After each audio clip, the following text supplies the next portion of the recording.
सेव्यमान पावनाङ्घ्रिपङ्कजं ज्ञानयज्ञसूत्रमिन्दुशेखरं कृपाकरं नारदादियोगिवृन्दवन्दितं दिगम्बरं काशिकापुराधिनाथ कालभैरवं भजे।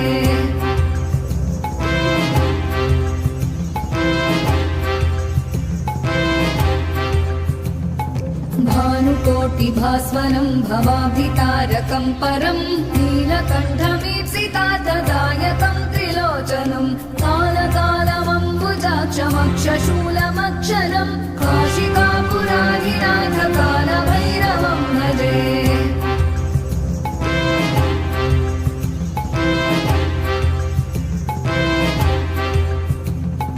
शूलटङ्कपाशदण्डपाणिमादिकारणं श्यामकाय